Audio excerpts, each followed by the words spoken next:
nikasema huku duniani kuna taarifa nyingi tofauti, lakini taarifa zote zitaangukia kwenye makundi matatu. Amen. Kundi la kwanza, labda kabla sijaendelea, wangapi walipokea kile kitabu kadhaa, lakini kiwemo cha neno la Mungu? Okay. Hiki ninachofundisha kwa sehemu kubwa kimo kwenye kitabu ambacho kinaitwa Nguvu ya Neno la Mungu kwenye Maisha ya Mwamini, na nakitoa bure soft copy. Kwa wale ambao utahitaji unaweza ukaandika hii namba 0717123348. Tarudia 0717123348. Utaniandika tu majina yako, mimi ni fulani wa chuo fulani, naomba kutumia kitabu. Amen. Kwa hiyo kila taarifa ambao unaipata itaangukia kwenye makundi matatu. Kundi la kwanza inaweza kuwa ni taarifa ya uongo. Kwa huku duniani kuna kundi la kwanza la taarifa zinaitwa taarifa za uongo.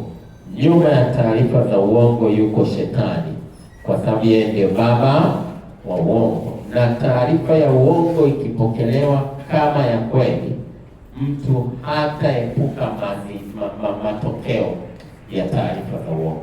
Kwa hiyo kuna watu wamepokea taarifa za uongo kama za kweli na wakazichukulia hatua, watapata madhara ya ile taarifa ya uongo. Amen.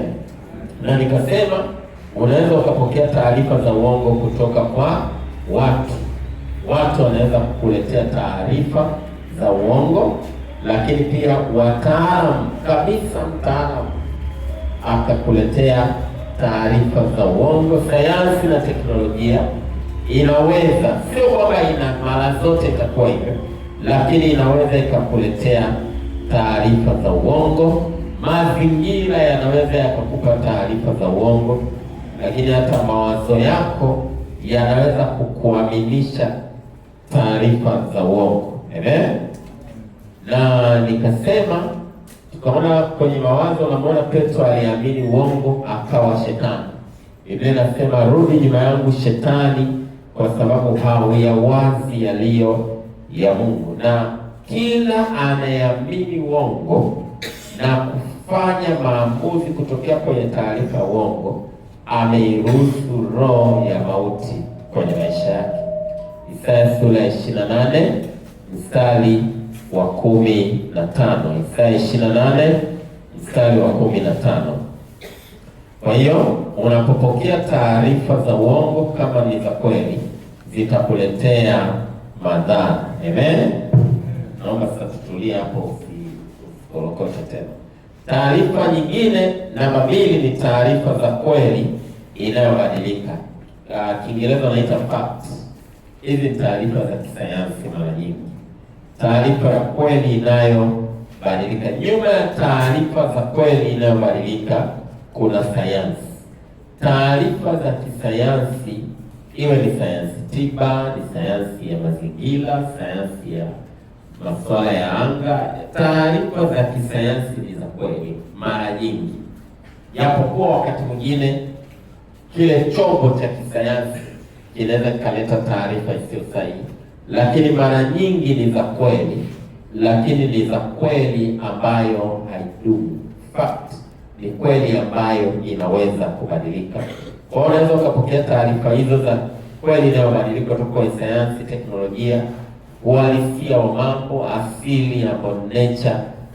Mara nyingine inaweza pia Shetani akapitisha. Kwa hiyo hivi taarifa za kundi hili hazina shida yoyote, isipokuwa kama zitapingana na neno la Mungu au zitapokelewa juu ya neno la Mungu.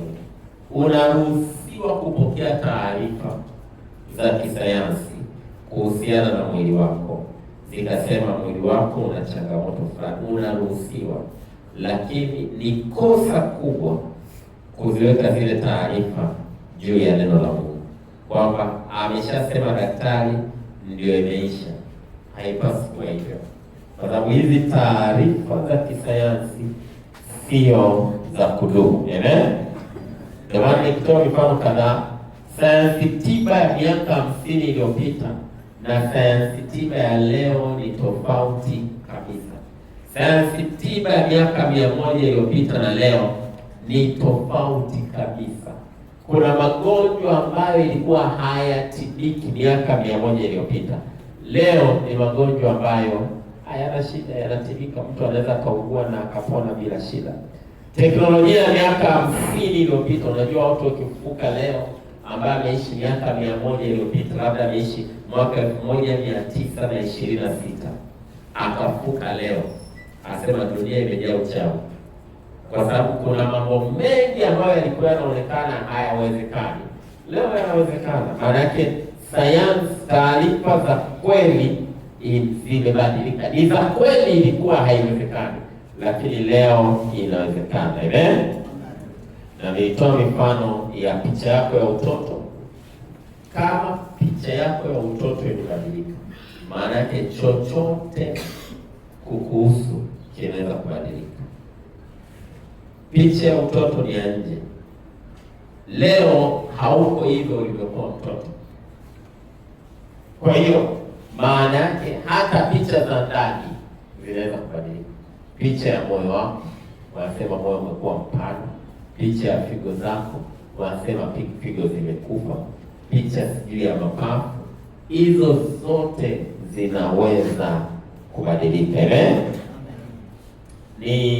Kuna andiko nilitaja na pia tulisoma Warumi sura ya 4 mstari wa 19. Unamwona Ibrahim namna ambavyo alichukua taarifa za kisayansi. Biblia inasema Warumi 4:19, yeye maana yake Ibrahim asiyekuwa dhaifu wa imani alifikiri. Kufikiri ni function ya mind, ya ufahamu, ya akili. Maana yake alikuwa na taarifa ya uhalisia wa hali ya mwili wake. Hilo neno alifikiri ni sawa na kusema Ibrahim alikuwa na taarifa ya uhalisia wa hali ya mwili wake kwenye masuala ya uzazi. Kwa maana yake kama ingekuwa ni lugha ya sasa hivi, alienda kwa daktari akamcheki, akamwambia ndugu Ibrahim hauwezi kupata mtoto, akampa ripoti. Na hiyo ripoti ni taarifa ya kweli ambayo alipokea. Biblia inasema alifikiri hali ya mwili wake uliokuwa umekwisha kufa.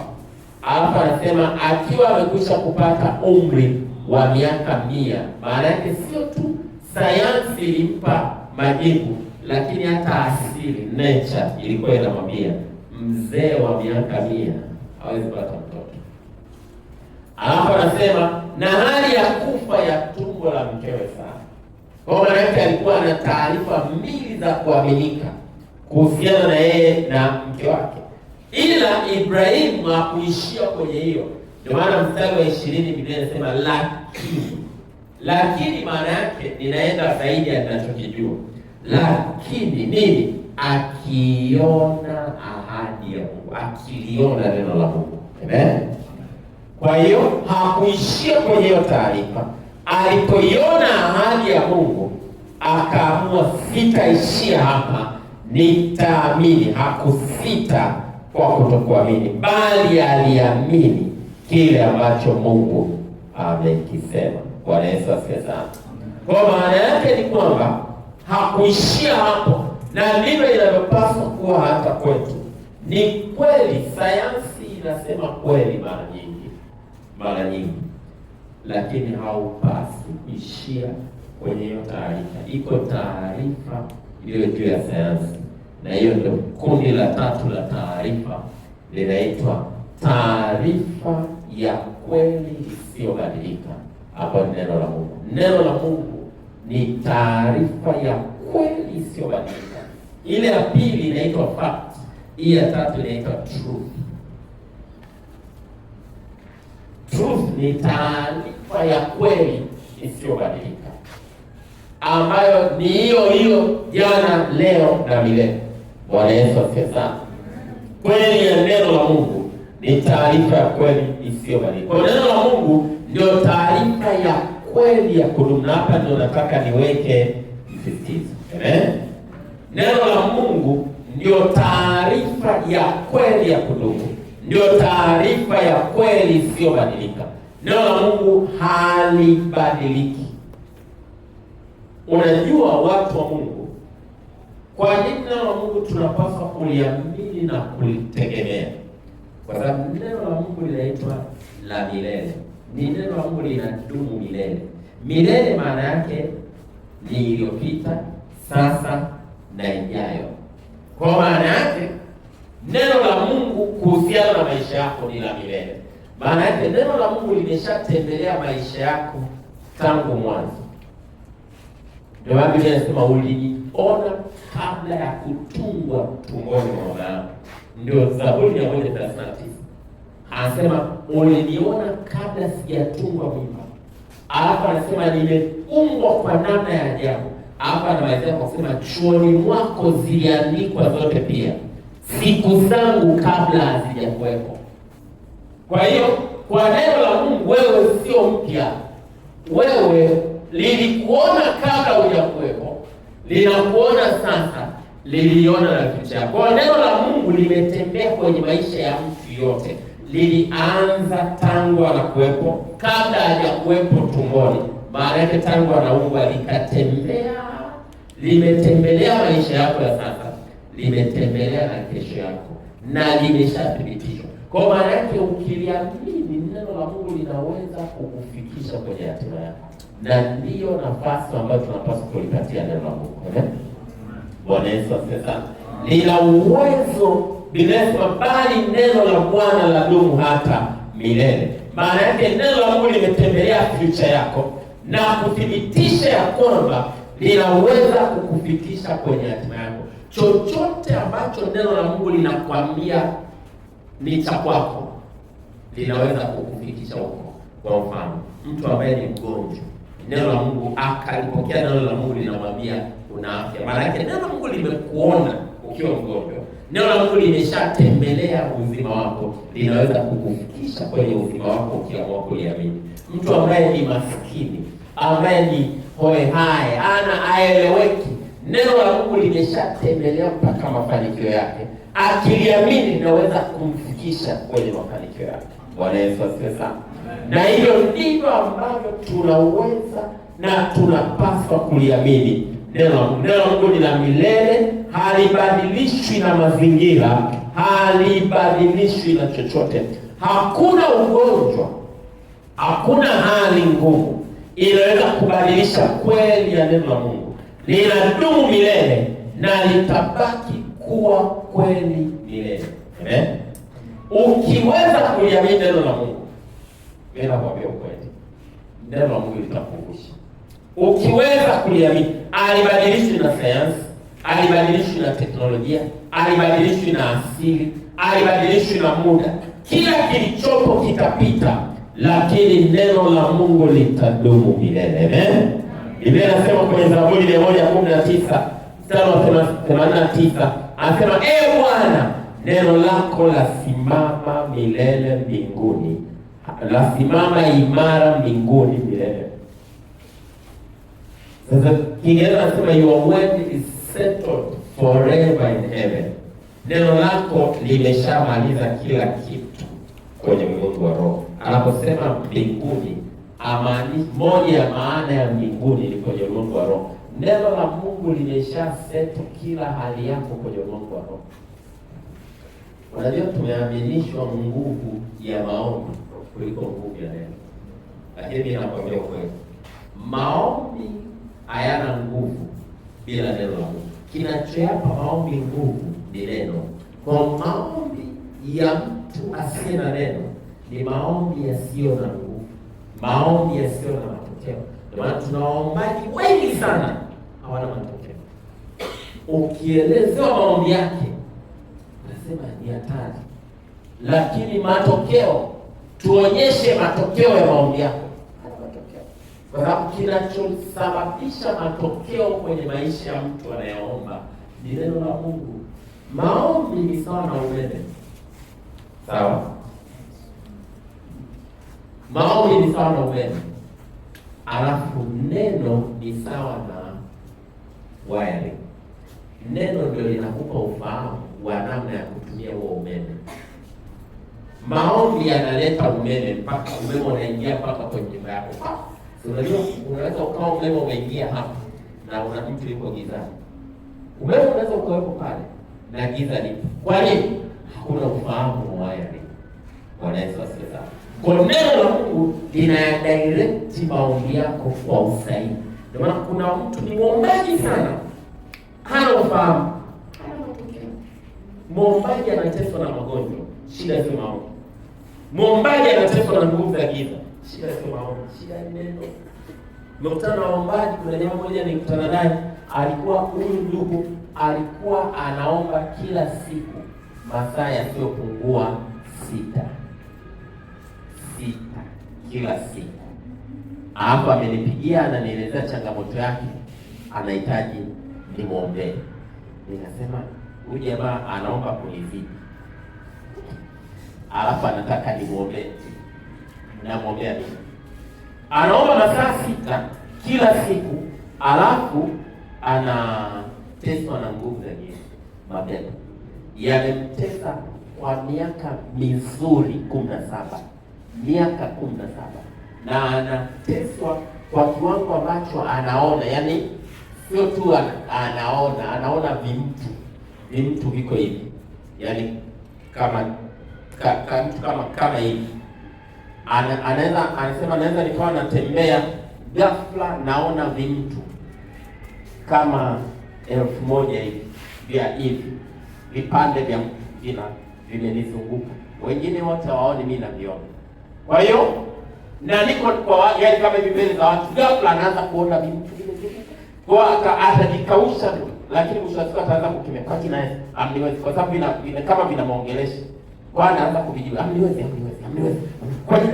Na anavyokemea na yenyewe vinaongeza. Kwa baadaye anajikuta kama mtu aliyelukwa na akili, anaongea haniwezi mimi Yesu. Wanasema amechanganyikiwa, kiasi mtumishi, mimi sijachanganyikiwa, naona. Kwa hiyo ili niwe na kaunafuu kidogo, inabidi angalau siku ambazo nimepiga masaa 6 ya kukemea ndio kidogo kuna kaunafuu. Kwa sababu nikilala sijapiga masaa 6, hakuna kulala. Alafu ananiambia, mtumishi, nimeteseka miaka 17, ni engineer.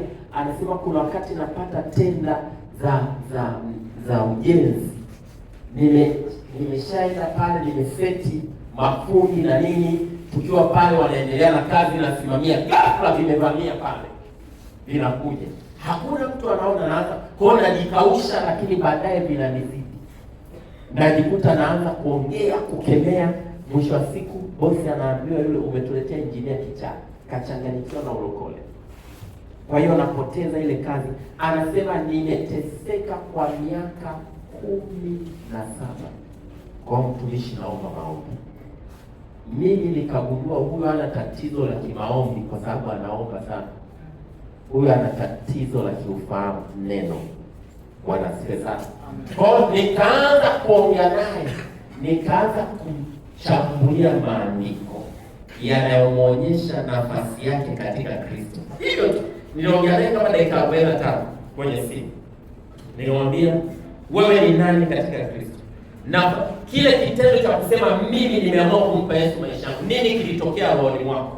Umeketishwa pamoja na Kristo, umefichwa ndani ya Kristo katika Mungu. Yeyote ambaye anajaribu kukugusa wewe hawezi kukugusa kwanza mpaka amemgusa Mungu. Kwa hiyo hakuna pepo linaweza kukufikia. Biblia inasema wewe ni kama mboni ya jicho la Mungu. Maana yake anayejaribu kukugusa wewe anagusa mboni ya jicho la Mungu. Nikamwambia, kama nikitaka kugusa mboni ya jicho lako, ni mboni inapambana, ni mwenye mboni anapambana. Mwenye jicho ndio anapambana. Nikitaka kugusa hii, mboni haipambani, ila wewe mwenye hiyo jicho ndio unapambana. Kwa yeyote anayetaka kunigusa mimi sipambani, ila Mungu atapambana nisiguswe. Kinachosababisha, nikamwelezea kinachosababisha ulinzi sio maombi. Na wengi tunaamini unaomba sana ndio maana unalindwa sana. Si kweli. Unahitaji ulinzi masaa mangapi? Ulinzi unahitaji masaa 24. Ulinzi wa Mungu unahitaji masaa mangapi? Haya, unaomba masaa 24. Maana yake kanuni ya ulinzi sio kanuni ya maombi. Biblia inasema nani mnalindwa na nguvu za Mungu kwa njia ya imani. Bwana Yesu asifiwe sana. Kwa haulindwi sababu unaomba, unalindwa kwa sababu ya nafasi. Kinacho attract ulinzi ni nafasi. Leo hivi hamna mtu yuko bodyguard wako, yaani huko tu unaenda mwenyewe kokote. Ghafla tumetangaza kuanzia leo wewe ndio rais wa Tanzania. Ghafla utake ustake utaanza kulindwa. Maana yake nafasi tuliyokuweka ina attract ulinzi. Aulindwi kwa sababu unaomba, unalindwa kwa sababu ya nafasi aliyokuweka Mungu. Umeketishwa pamoja na Kristo. Ndio maana Zaburi ya 91 inaanza kwa kusema aketie. Wewe hatuioni hiyo. Unaanza tu kule chini, mara baya atapata wewe. Kabla ya mabaya kukupata wewe umeketi wapi? Aketie mahali pasiri pake aliye juu, atakaa katika uvuli wake Mwenyezi. Kuna ufahamu wa neno ukiwa nao kuhusiana na ulinzi. Hata ukilala bila kuomba, hakuna pepo linakujia. Kuna watu sasa sio kafiri ninasema tusiombe. Sio ninachomaanisha. Lakini watu wengi hawaombi wakiwa na ufahamu wa neno. Wanakuwa kinachoongoza kuomba ni hofu. Ndio maana wengi wanaomba kabla ya kulala. Kwa sababu anaogopa nisije nikalala nikafia huko. Mwaulize kwa nini kabla hujalala unakuwa mwaminifu kuomba kuliko asubuhi unapoamka kuomba uombe. Kuna wengi hakikisha ameomba kabla hajalala, ila akiamka ni rahisi anasahau kuomba. Kwa nini? Kwa sababu usiku nisije nikakabwa na nguvu za giza. Kwa unakuta wengi kinachoadrive kuomba sio imani yake kwa Mungu, kinachoadrive kuomba ni hofu kwa shetani. Anaomba kwa sababu anaogopa askabwe. Anaomba kwa sababu anaogopa majini. Anaomba kwa sababu anaogopa wachawi. Wachawi washindwa kukupiga kwa sababu umeomba. Wachawi wanashindwa kukupiga kwa sababu ya nafasi aliyokuweka Kristo. Maana yake umeitambua nafasi. Kuna namna ukijitambua kwenye neno la Mungu, hata usipoomba utalindwa. Kinachoattract ulinzi ni nafasi. Alafu ukiomba ukiwa unajua nafasi, ndio inakuwa na nguvu. Ndio maana kuna watu wanatembea, alafu akilala tu amemaliza kukemea jinamizi limemkaba. Yaani ndio kamaliza. Nikutana na mtu mmoja anasema kila usiku lazima nikabwe na jinamizi. Wangapi wanaelewa jinamizi? Lile dude mnajifanya mjui. Lile dude linakukaba kama unataka kuongea, kama uko macho, kama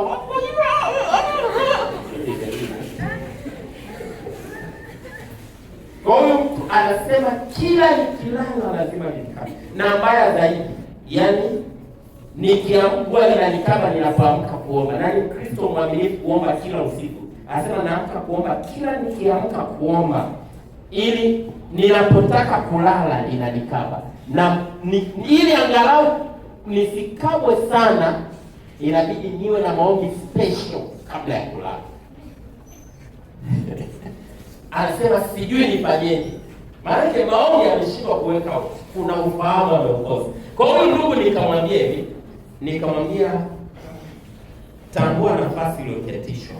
Kupitia neno la Mungu umeketishwa mahali ambapo hapafikiki.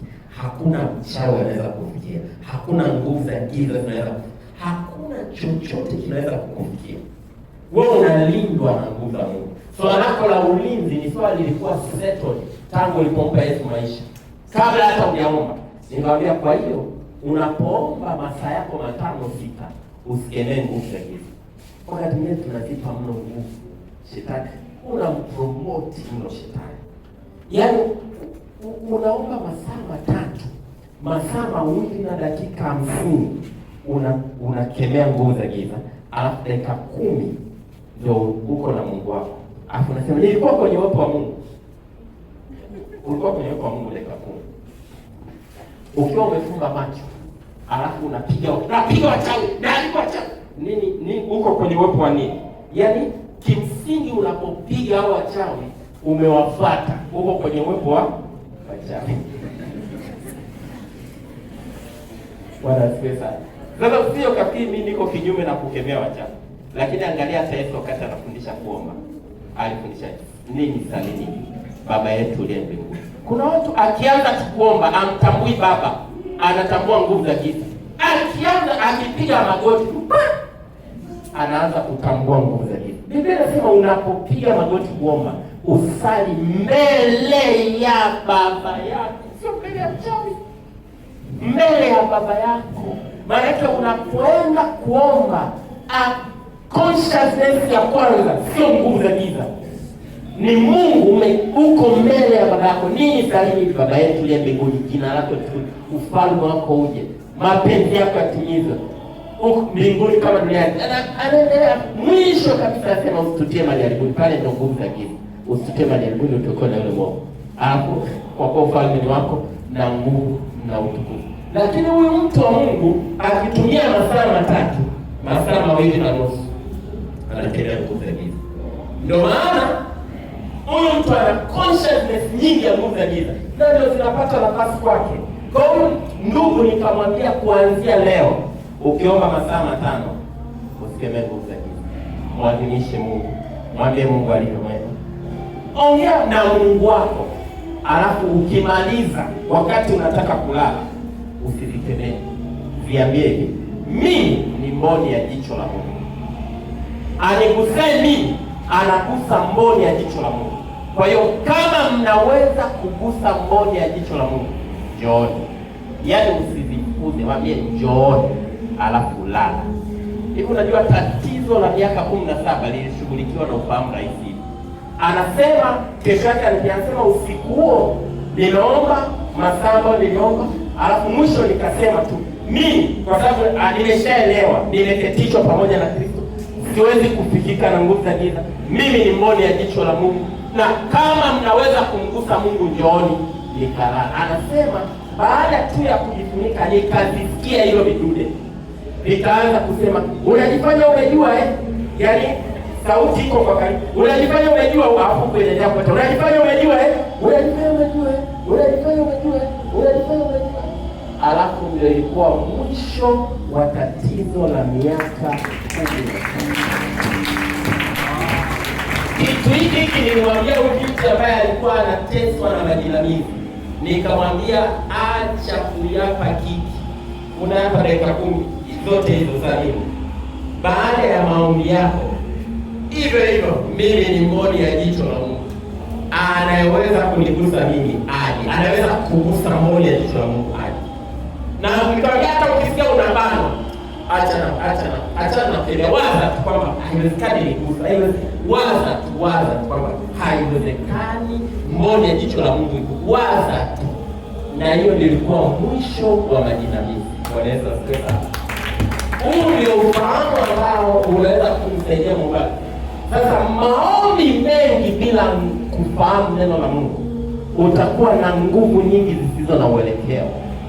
Ni kama una power imeingia, hauna mwanga. Watu wengi maisha yao yako gizani. Kwa nini? Kwa sababu ya kupungukiwa neno la Mungu. Biblia inasema mimi nimesema ninyi miungu na wana wa aliye juu. Zaburi ya 82. Mungu anatuita miungu. Sema sisi ni Mungu. Na ukisoma Yesu wakati kwenye Yohana, Yesu anasema hivi, ikiwa aliwaita miungu wale waliojiliwa na neno lake. Mtu wa Mungu, kila aliyejiliwa na neno, akilipokea hilo neno, amekuwa Mungu kwenye hilo neno. Maana yake chochote ambacho hakiwezi kumpata Mungu kwenye hilo eneo, hakiwezi kumpata uliyejiliwa na neno. Kwa mfano, ukitaka ufunuo wa afya unaotoka kwenye neno la Mungu, ghafla umekuwa Mungu kwenye afya. Mungu anaweza kuumwa, hawezi kuumwa. Ukitaka ufunuo wa mafanikio kwenye neno la Mungu, umekuwa Mungu kwenye hilo neno. Biblia inasema ninyi miungu na wana wa aliye juu. Hapa anasema lakini mtakufa kama wanadamu. Mtauawa na vinavyoua wanadamu, pamoja na kwamba ninyi ni miungu. Zaburi 82. Hapa anasema mtakufa kama wanadamu. Yaani wewe ni Mungu ila utakufa kama mwanadamu. Maana yake utakufa kwa namna ambayo hukupaswa kufa. Hapa anatoa suluhisho. Kwa sababu gani? Kwa sababu hawajui wala hawafahamu. Hawajui wala hawafahamu. Zaburi 82 anasema mstari wa 5. Mstari wa 5 anasema hawajui wala hawafahamu, utembea gizani, misingi yote ya nchi imetikisika. Mimi nimesema ninyi miungu na wana wa aliye juu, lakini mtakufa kama wanadamu, mtaanguka kama mmoja wa wakuu. Sasa soma kuanzia mstari wa 6, alafu nenda wa 7, alafu rudi wa 5. Anasema mimi nimesema ninyi miungu na wana wa aliye juu, lakini mtakufa kama wanadamu, mtaanguka kama mmoja wa wakuu. Kwa nini? Kwa sababu hamjui wala hamfahamu. Kwa maana yake unapokosa ufahamu wa neno la Mungu, utaishi chini ya kiwango chako ambacho Mungu alitaka uishi. Moja ya sababu Mungu kutuletea neno lake ni kutupandisha tuishi anavyotaka yeye. Neno la Mungu ndio kazi yake, kukupandisha ili uishi anavyotaka yeye. Kwa maana kulipa neno la Mungu nafasi inayotakiwa, utaanza kuliona likifanya kazi kwenye maisha yako. Bwana Yesu asifiwe sana. Kwa neno la Mungu linaweza kuumba pasipokuwa na kitu. Neno la Mungu limethibitishwa, linaweza kumfanya mtu wa Mungu aishi maisha yasiyo ya kawaida. Hakuna situation yote ngumu kwenye neno la Mungu. Sasa ngoja ni kwa dakika kama 10 niongee kitu fulani, alafu nitakuwa namaliza. Yohana wa kwanza sura ya 1 mstari wa 1. Yohana wa kwanza sura ya 1 mstari wa 1. Anaongea kitu cha muhimu sana. Anasema lile lililokuwako tangu mwanzo, tulilolisikia, tuliloliona kwa macho yetu, tulilolitazama kwa mikono yetu, na mikono yetu ikalipapasa kwa habari ya neno la Mungu. Angalia, linazungumziwa neno la Mungu. Anasema neno la Mungu tuliliona, tulilisikia, tulilitazama na mikono yetu ikapapasa. Sasa kuna maneno kama matano hapa ameongea, maneno matano. Anasema tulilisikia, tuliliona kwa macho, tulilitazama, tulilipapasa kwa mikono. Sote tunafahamu neno la Mungu ni la kiroho, si ndio? Neno ni la kiroho. Lakini Yohana anasema hili la kiroho lilishikika, lilitazamika, lilipapasika, lilionekana kwa macho. Maana yake hivi vitu ambavyo ameviongea ni kazi ya milango mitano ya fahamu. Kazi ya milango mitano ya fahamu. Maana yake milango ya mitano ya fahamu ina gusa, kuona, kusikia, kunusa, kuonja, si ndio? Lakini anavizungumzia kwa neno la Mungu ambalo ni la kiroho. Maana yake neno la Mungu linaweza kumaterialize, likawa material. Linaweza kushikika, linaweza kusikika, linaweza kutazamika, linaweza kuwa halisi, linaweza kuonekana hivi. Neno na ndivyo ambapo unapaswa kuchukua neno la Mungu. Yaani kuna mtumishi wa Mungu mmoja alikuwa anaelezea, anasema alipata vision, alipata maono, akawa anafunguliwa Biblia. Alafu anasema kila alichokuwa anaonyeshwa kwenye Biblia, akionyeshwa afya, baadaye anaona mtu ametokea ambaye anaitwa afya. Akionyeshwa mafanikio, baadaye anaona mtu ametokea ambaye anaitwa mafanikio. Akionyeshwa kitu fulani, akifunguliwa andiko fulani, baadaye anaona mtu. Watu wa Mungu, maneno ya Mungu ni halisi, yanaweza yakafanyika. Neno la Mungu linaweza likafanyika mtu anaitwa afya, alafu yule mtu akakuingia, kwa sababu ni mtu sio physical, ni mtu roho. Yule mtu anaitwa afya akakuingia, alafu ghafla ukawa na afya. Neno la Mungu linaweza kufanyika. Neno la Mungu linaweza likafanyika, mtu anaitwa mafanikio ikakuingia ghafla, ukaanza kufanikiwa, ukaanza kuwaza kwa namna ya mafanikio na kwa namna ile ambayo neno la Mungu linataka kuwa. Na hiki ndicho ambacho Yohana anakisema. Soma pia kwenye Yohana 1:14. Kianzia Yohana 1:1. Anasema hapo mwanzo kulikuwako neno la kiroho, naye neno alikuwako kwa Mungu, naye neno alikuwa Mungu. Tunajua Mungu ni roho, sio mwili. Mungu ni roho. Alafu anasema vyote vilifanyika kwa neno. Vyote vilifanyika kwa neno. Ukienda kwenye Waebrania anasema ulimwengu tunaouona kwa macho ulitokana na kisichoonekana ambacho ni neno la Mungu. Kwa maana kila unachokiona kilitokea kwenye neno la Mungu. Kuna wakati akikuwepo lilikuwepo neno, alafu neno likasababisha kuwepo kwa hicho kitu. Biblia inasema vyote vilifanyika kwa neno. Anasema pasipo yeye hakikufanyika chochote. Kwa hiyo ametaja neno la Mungu ambalo ni roho, lakini ametaja vitu vyote vilifanyika kupitia neno. Kwa hiyo uwepo wa kila kitu duniani ni kwa sababu ya hilo neno la Mungu ambalo tuko nalo. Amen. Lakini pia ukisoma mstari wa 14 wa Yohana 1 anasema naye neno alifanyika mwili. Kwa neno alifanya vyote, alafu neno akageuka kuwa mwili. Yesu ni neno aliyefanyika mwili. Kuna mchakato ulitokea, nimekuwa na nafasi nielezea, lakini kuna mchakato ulitokea. Kilichomwendea Mariamu ni neno. Kilichomwendea Mariamu ni neno, sio mbegu ya mwanaume. Mariamu alikuwa na tumbo la uzazi. Ili mimba itokee, ilikuwa ni lazima tumbo, yai likutane na mbegu. Wote tunafahamu ndio mchakato wa mimba. Kilichomwendea Mariamu sio mbegu ya mwanaume. Kilichomwendea Mariamu ni neno.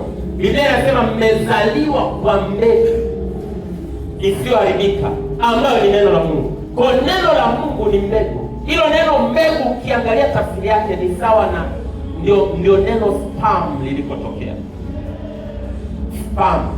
Kwa maana yake neno la Mungu ni mbegu ambayo ikikutana na yai inaweza kusababisha mwili.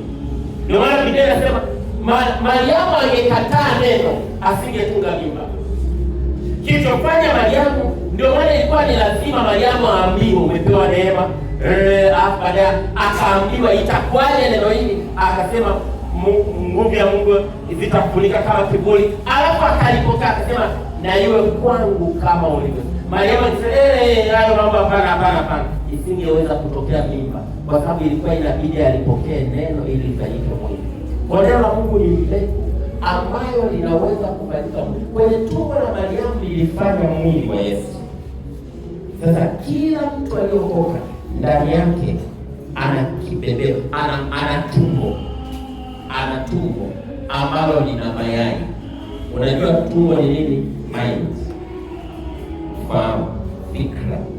Ni tumbo ambalo linaweza kupokea neno. Taarifa zako zote zinapokelewa hapa, na kwenye fikra zako ndipo kunajengeka ngome. Ndio kwenye fikra zako ndio kunajengeka kizuizi chako cha mafanikio. Kwenye fikra zako ndio kunajengeka kizuizi chako cha kufika mahali. Kwenye fikra zako ndio kunajengeka uvivu, kukata tamaa. Ni hapa namna unavyotazama mambo. Maana yake tunapaswa kulipokea neno, alafu neno ligeuze fikra zetu, alafu neno lianze kuwa halisi kwenye maisha yetu. Lazima naye neno akafanyika mwili. Amen. Bwana asifiwe sana. Sasa ninashindwa kwenda kwa utaratibu kwa sababu hakuna namna ya kueleza hivi vitu vingi kwa dakika chache. Lakini ninakwambia ukweli, ukiwa na mtazamo huu kwenye neno la Mungu utaanza kuona matokeo, utaanza kuona mabadiliko. Bwana Yesu asifiwe sana. Sasa ndani ya neno la Mungu kuna sauti, ndani ya neno la Mungu kuna maelekezo. Ili hilo neno lianze kuwa halisi kwako, unapojifunza lazima udake sauti, lazima udake na maelekezo au maagizo. Alafu ile neno litaanza kuwa halisi kwako. Nataka niongee kitu kimoja alafu nimalize, sababu siwezi kwenda hata hizo notes. Nataka niongee kitu kimoja alafu nimalize. Namna ambayo itakusaidia kuliweka neno la Mungu kwenye matendo, kulifanya neno la Mungu kuwa halisi. Namba moja, lazima uwe na shauku ya kupokea na kubadilika wakati unajifunza neno. Shauku. Unapoenda kwenye neno la Mungu uende na shauku. Usiende kama mtu anayetimiza ratiba. Usisome ili kumaliza chapter ya siku. Soma kwa shauku. Kuna kitu unatamani ukipata kutoka kwenye neno. Nenda na shauku. Nenda na shauku. Nenda ukiwa na utayari. Nenda ukiwa tayari kupokea. Unapoenda kwenye neno la Mungu, nenda pia ukiwa na hali, katika hali ya maombi. Kama unaweza kunena kwa lugha wakati unasoma, wakati unasikiliza, fanya ukiwa unanena kwa lugha. Maana yake unaiandaa roho yako kudaka lile neno ambalo ukilidaka linageuka kuwa halisi kwenye maisha yako. Nenda ukiwa umefungua moyo wako. Nenda ukiwa umefungua moyo wako. Lakini pia nenda ukiwa uko tayari kupokea maelekezo, kupokea sauti, alafu na kuitenda ile sauti. Baada ya kwenda na hayo, wakati unasoma, wakati unajifunza, Mungu akaleta neno. Aidha unasoma chapter, kuna moja likawa kubwa, kuna moja likaja kwa nguvu, linalotembea. Unaweza ukafanya hivyo, au unaweza ukaenda tu mwenyewe kwamba ninaona nina mpambano. Angalia kwenye maisha yako ni eneo lipi unampambana. Nenda kwenye maandiko. Tafuta hayo maandiko. Achana na utoto wa kusema nitumie maandiko ya kusimamia. Huo ni utoto kiroho. Kwa nini utumie maandiko ya kusimamia? Yanayotoka kwa mtu hayatakusaidia. Yanayotoka rohoni mwako ndio yatakusaidia. Kwa nenda kwenye maandiko, labda maandiko yanahusiana na afya, yanaongelea afya. Yatafute hayo maandiko yote. Una changamoto ya afya, yatafute yote ambayo yanahusiana na afya. Yasome. Hatua ya kwanza kulifanya neno la Mungu lifanye kazi kwa kuipokea ile taarifa. Yasome, kuyasoma tu. Soma tena na tena, yajifunze kuhusiana na soma habari zote zinazoongelea uponyaji afya. Soma. Baada ya kusoma, anza kutengeneza picha kutokea pale. Anza kutengeneza picha. Hiyo inaitwa tengeneza imagination. Kwa sababu pale ndipo unaruhusu mimba itungwe ndani yako. Mimba ya neno la Mungu inatungwa kupitia imagination. Usijali bado unaumwa tumbo. Usijali bado una kichomi. Usijali bado una vidonda vya tumbo. Usijali bado una maumivu. Usijali. Achana na mambo ya kuombewa, kupona kwa kuombewa. Hayo ni mambo, ni sawa unapewa samaki. Ugonjwa unaotoka kwa kuombewa, kuna mahali unaweza ukakurudia. Ugonjwa unaotoka kwa ufahamu wa neno la Mungu, unaushughulikia jumla.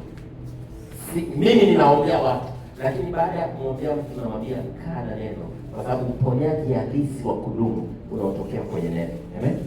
Kwa kaa na hayo maandiko, yasome, alafu anza kuyatafakari, anza kutengeneza picha. Tengeneza imagination. Imagine kile neno la Mungu linasema. Kuimagine ni nini? Kutengeneza picha huko. Sasa ikiwa ni nje ya neno la Mungu, kila mtu anaishi kwa imagination. Yaani unaona nimepaki pale gari. Kwa kweli lazima ni imagine. Ili niweze kurudi pale, lazima kuwe na imagination ya pale nilipopaki pale gari. Kwa mfano, unaweza ukawa umekaa kwenye nyumba. Kwa miaka 10 na hujawahi kuhesabu madirisha ile nyumba.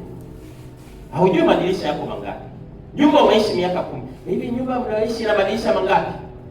Hujui. Lakini nikikupa dakika 5 au 10, utafunga macho au vyovyote vile utaanza kumbuka, utahesabu la kwanza, utasema ina madirisha 10. Hiyo ndio namna ya imagination. Maana yake unatengeneza picha. Sasa hizo picha anza kuzitengeneza kwenye neno la Mungu. Kwa unaanza kuimagine kile ambacho neno la Mungu linasema kuhusiana na afya, kuhusiana na mafanikio. Usitengeneze picha kutokea kwa babu yako na bibi yako, namna ambavyo wana shida wote miaka yote. Hii ndio namna ya kuvuka, kushinda laana za ukoo. Tatizo unakaa unajifikiria, yani baba alifelia hapa na mama alifelia hapa na babu alifelia. Unatengeneza picha za ukoo, unazipa nguvu. Anza kutengeneza picha za neno la Mungu. Tengeneza picha ukiwa ni mzima, kabla hujawa mzima, jione ukiwa ni mzima. Nitoe shuhuda huu. Kuna mhubiri mmoja alienda mahali kuhubiri, akakuta mama mchungaji wa pale alipohubiri ni kipofu. Kipofu sio 100%, lakini kama anatumia ile miwani nzito kiasi kwamba akitolewa tu miwani hawezi kuona complete. Kwa hiyo yule mama ameshaombewa na wachungaji wengi ambao walikuwa wanaenda pale na ilitokea kitu, kwa akaamua mambo ya kuombewa achane na aache kabisa kuomba. Aache. Kwa akawa ana avoid, na yule mhubiri alikuwa ni wa maombi, kuombea watu. Akawa na avoid. Sasa maombi yanatoka. Siku ya mwisho yule mhubiri asema, nataka nikuombee wewe, Mungu akoe. Akamwombea, alafu akamwambia, tazama kama unaona. Yaani alimwambia kwa Kiingereza, anasema open your eyes and see. Yule mama akafungua macho, akamwambia no, sijakwambia ufungue macho, nimekwambia open your eyes and see. Sasa akafunga tena, open your eyes and see. Akamwambia no, akamkataza kama mara 5 hivi. Yule mama ndio akagundua anachomwambia.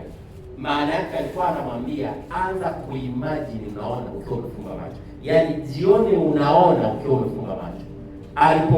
Alipomwelewa akiwa amefunga macho, akamwambia jione unaona.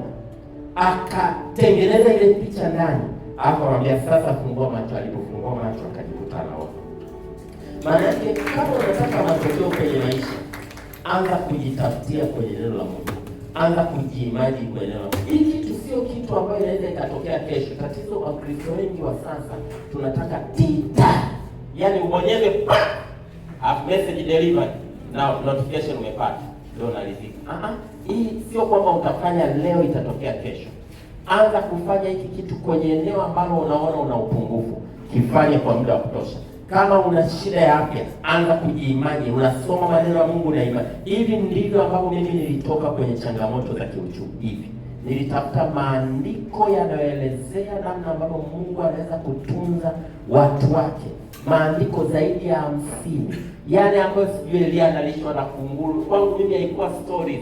Niliandika kwenye daftari msomi, nilidua daftari la msomi. Nikawa nasoma naandika maandiko zaidi ya 50 yanaeleza namna ambavyo Mungu anaweza kutunza watu wake. Hapo Mungu ameniita, nimetoka kazi. Mimi nilikuwa kazini kwa miaka 12. Nimetoka kazini mwaka 2017. Mungu aliniambia niache kazi. Nilikuwa nafanya kazi Vodacom, nilikuwa ni manager wa M-Pesa Technical Operations. Nimetoka 2017 mwezi wa 3.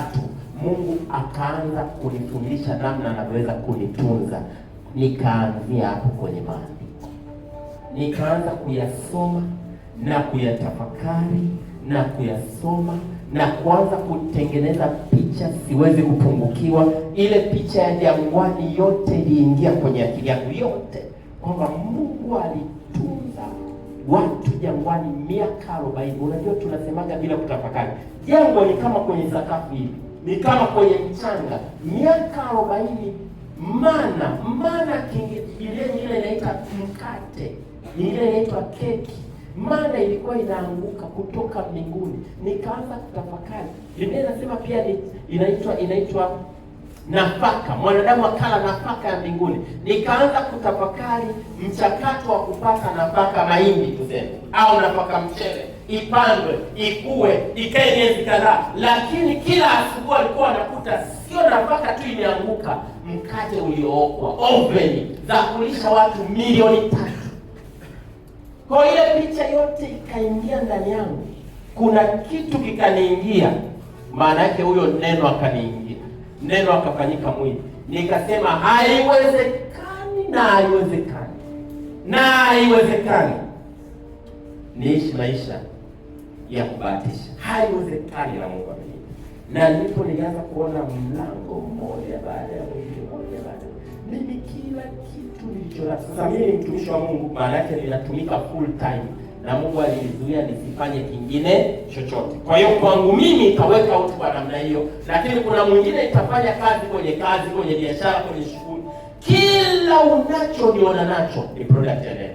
Hata hiyo gari, hata hiyo unaona ni product ya neno. Sijatoa shilingi moja hiyo.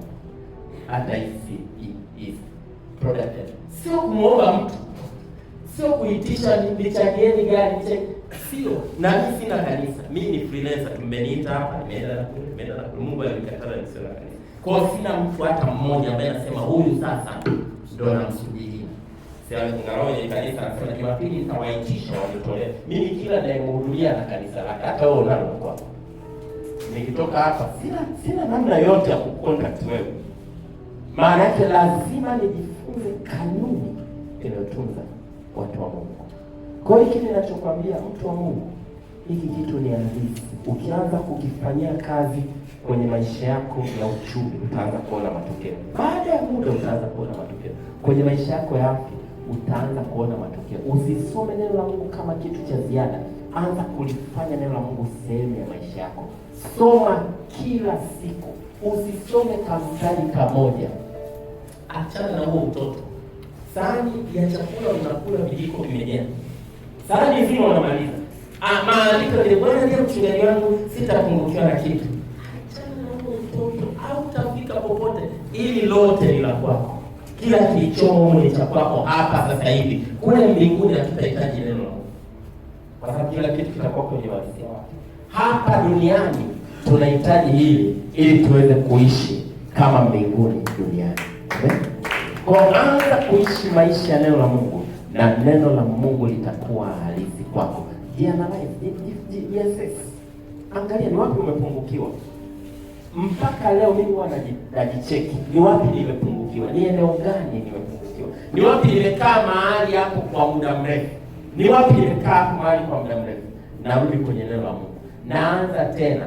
Ndivyo ambapo maisha yanatuledi kutoka kwenye hatua moja kwenda nyingine. Baada ya kufanya hiyo picha na kutengeneza picha na kujiona, sasa kuna kitu kitaibuka ndani yako cha maombi. Hayatakuwa maombi ya kawaida. Yaani ilikuwa kuna kitu nikitafakari hilo neno masaa labda lisali moja, masaa mawili. Kuna kitu kinaibuka nikianza kunena kwa lugha. Sio omba Mungu leta. Yaani naomba nasema haiwezekani watoto wangu wako wamekwenda shule. Haiwezekani nilikuwa haiwezekani. Na hivyo kwenye afya. Kuna kitu kinaibuka. Haiwezekani umwili uwe na kansa. Hautakaa usikie umwili una kansa. Sio inatokea hapa, inaingia huku ndani. Haiwezekani niwe mgonjwa. Sio kiburi. Neno la Mungu linaweza kumpa ujasiri kila mtu. Nimeona watu ambao walikuwa hawezi, dhaifu, ana aibu, akakaa na neno la Mungu linaweza kugeuza na kukupatia ujasiri. Amen. Anza kukaa na neno kwa kumaanisha, na utaanza kuona matokeo. Amen. Nataka umshukuru Mungu kwa hizi dakika mbili. Mwambie Mungu asante kwa neno lako na hiki ambacho nimekupokea. Biblia inasema aliposema nami, roho iliniingia ikanisimamisha. Maneno haya ni roho, tena ni uzima. Maneno haya ya kuingia na ya kusimamisha. Ndani yako kuzaliwe kiu, ndani yako kuzaliwe shauku, ndani yako kuzaliwe kulipenda neno la Mungu, kupenda mafundisho, shauku ya kusoma, shauku ya kujifunza, shauku ya kusikiliza. Na wakati unafanya hivyo, maisha yako yageuke katika jina la Yesu. Bwana Yesu, ninakushukuru kwa ajili ya neno lako na kwa ajili ya watoto wako. Kila ambaye amelisikia neno hili na amelipokea, maisha yake yasibaki kama yalivyo. Yeyote mwenye changamoto, umkutanishe na neno lako kwenye ile eneo. Umkutanishe anapoenda kwenye pages za Biblia. Umkutanishe na kile ambacho kitamgusha katika jina la Yesu Kristo aliye. Utamsaidia mtoto wako na utatusaidia kuyaishi yote tuliyojifunza katika jina la Yesu. Inua mikono yako juu, sema Mungu Baba, ninakushukuru kwa neno lako. Asante kwa kuyagusa maisha yangu. Zalisha ndani yangu shauku isiyo ya kawaida ya neno lako, ya neno lako. Nao nisaidie kukaa na neno lako mpaka ligeuze maisha yangu, mpaka ligeuze maisha yangu, katika jina la Yesu Kristo. Ninapokea neema itakayoniwezesha kutembea na neno na maisha yangu yageuke, katika jina la Yesu. Ile roho iliyo nyuma ya hili neno iniingie na nigeuze jumla. Kuanzia leo nilipende neno lako.